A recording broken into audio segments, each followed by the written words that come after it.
Eu lutava para provar que a minha arte era boa. Para provar que o jiu-jitsu que eu fazia era superior às outras lutas.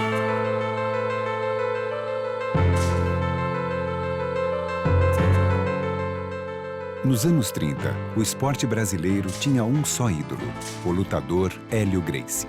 É que o menino raquítico e doente, que nunca nem sequer deu uma aula, de repente começa a dar aula, de repente se projeta, de repente se torna o maior lutador do mundo. Ele desenvolveu esse jiu-jitsu para fazer com que o jiu-jitsu pudesse ser praticado por pessoas iguais a ele, franzinas, fracas e debilitadas. Os lutadores nem sabiam como perdiam. Com a mão pesada, rapaz. Ele era um guerreiro samurai dos tempos modernos. Para provar a superioridade de sua técnica, Hélio fez de seus filhos e sobrinhos um exército de lutadores.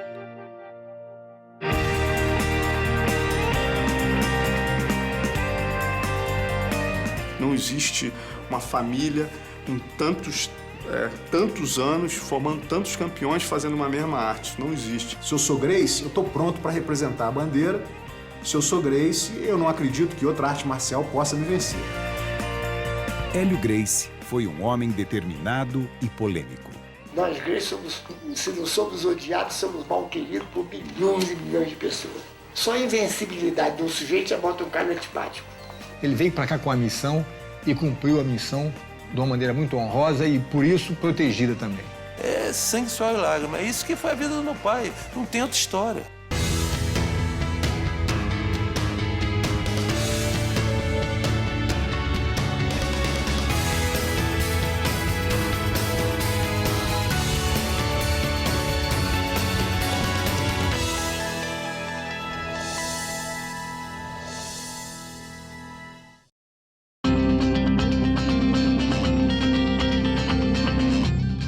Hélio Gracie foi o primeiro grande ídolo do esporte brasileiro. Nunca teve ninguém no Brasil, nunca teve nem vai ter sujeito mais famoso do que eu fui na minha época. Ao lado de seu irmão Carlos, desafiou todos os lutadores e costumes de seu tempo. Tanto o Carlos quanto o Hélio nunca foram pessoas modestas, no sentido de não reconhecimento dos seus valores.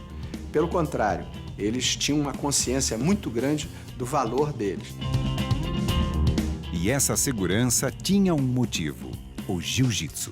O cara tinha tanta certeza que a arte dele era melhor que as outras, que ele falava, ó, bota aí, 300 quilos, bota aí que eu pego.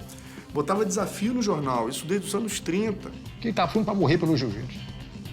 A verdade é, ele tinha tanta convicção no negócio que para ele tinha que ser aprovado na hora. Era um fenômeno utilizando um sistema, compreendeu, que ninguém sabia na época. A história do samurai brasileiro começou no norte do Brasil. Hélio Gracie nasceu dia 1º de outubro de 1913, em Belém do Pará. A origem do nome Gracie é escocesa. O pai de Hélio, Gastão, era um empreendedor. Dentre os negócios que ele montou, ele formou um circo, o American Circus. E foi no circo que a família Gracie conheceu um misterioso lutador japonês, Konde Koma. Naquela época ninguém conhecia o jiu-jitsu no Brasil, então o Konde Koma foi a pessoa que trouxe para o Brasil essa atividade japonesa. Meu pai, como era o mais velho dos irmãos e muito arteiro, indisciplinado, meu avô decidiu então levá-lo para aprender jiu-jitsu, isso aos 14, 15 anos. Em 1922, a família Gracie se mudava para o Rio de Janeiro. Era o início de um drama familiar. O vovô, que parece que minha avó já tinha notado que ele tinha pisado na bola de vez em quando, parece que tinha uma namorada, não sei quem, pegou ele fazendo uma traquinagem qualquer, com uma amante, não sei o quê, e resolveu dar um baixa no meu avô. O tio Hélio foi o que mais sofreu com essa desorganização do núcleo familiar. A separação afundou a família em uma crise financeira. Hélio foi obrigado a viver de favor no Clube de Regatas Botafogo, onde logo mostrou um lado de sua personalidade. Ele conta a história que parece que um tal de Fifi na época, o apelido do cara era Fifi, e o jeito ia fazer ginástica, e ele não gostava do jeito por qualquer razão, ele ficava escondidinho assim, a uns 5 metros de distância, sentado assistindo o cara fazer ginástica de peso ou o que for, e ficava dizendo Fifi, Fifi, Fifi. O cara mudou de horário. Só às 8 horas da manhã, eu disse, cadê o Fifi? Fifi agora tá vindo de manhã cedo, que horas? 6 horas. No dia seguinte, quando o Fifi tava já tranquilo, eu falei, ô Fifi. A gente foi embora no grupo. Mas a infância de Hélio foi marcada por uma doença que nenhum médico conseguia explicar. Não podia fazer nada, muito franzino, dizia ele, que era sujeito a desmaios. Ninguém sabia por que esse tipo de fraqueza que ele tinha. Por conta, eu acho, dessa instabilidade emocional, porque na época ele foi examinado e não foi constatado nenhum problema físico. A vida do garoto franzino começaria a mudar só em 1925, quando seu irmão Carlos montou a primeira academia Gracie de jiu-jitsu. O tio Hélio e o tio Jorge foram morar com ele. E praticamente, a partir desse momento, ele passou a ser o pai dos 2 irmãos menores. O jiu-jitsu era uma novidade no Brasil. E para conseguir alunos, Carlos adotou uma estratégia ousada. Ele promovia lutas e promovia desafios e dizia no jornal, se você quiser ter um braço quebrado ou uma costela partida, procure o Carlos Gracie. Qual era a maneira que ele tinha de provar? Confronto real.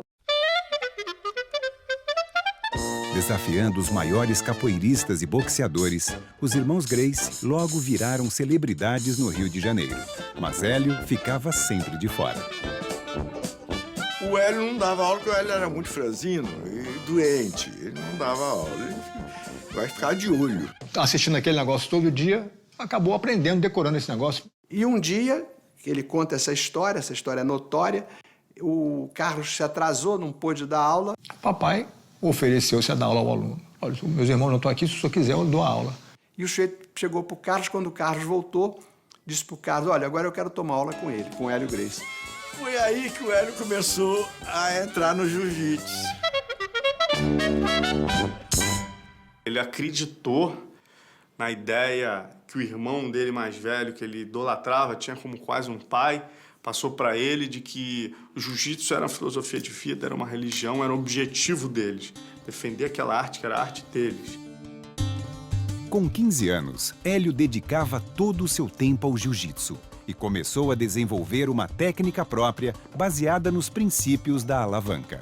Ele desenvolveu esse jiu-jitsu para fazer com que o jiu-jitsu pudesse ser praticado por pessoas iguais a ele, franzinas, fracas e debilitadas. Ele realmente tinha muito mais ímpeto do que ele poderia ter naquela estrutura franzina. Ele era um homem que não apresentava nenhum sinal de fraqueza, apesar de saber que ele era um homem fraco. Mas Hélio teria que lutar muito para achar seu espaço no clã. A família já tinha um lutador principal, Jorge, conhecido como Gato Ruivo.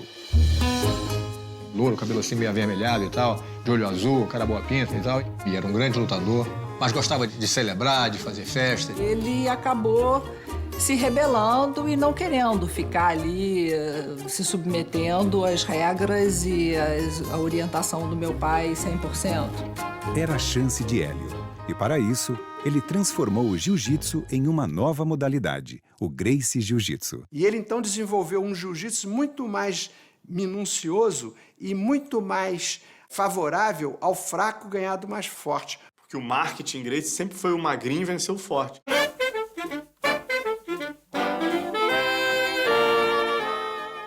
Eu nunca entrei numa luta para ganhar. Não perde. Se você não perder, como é que você vai... É questão de como é que você vai virar isso tudo para você ganhar. If you're talking about an actual street fight, we know that over 90%, maybe even higher than that, end up on the ground. A luta em pé, ela é bonita no cinema, ela é plástica, mas a luta se define no chão. Derruba e finaliza no chão, no pescoço, que é o único órgão onde você aperta e você provoca o apagamento do oponente. E Hélio estava determinado a desafiar os maiores de seu tempo. Tio Hélio contra o Fred Ebert teve uma repercussão na imprensa, assim como astro de cinema internacional. O campeão de luta livre norte-americano Fred Ebert era 30 quilos mais pesado do que o adolescente de 18 anos.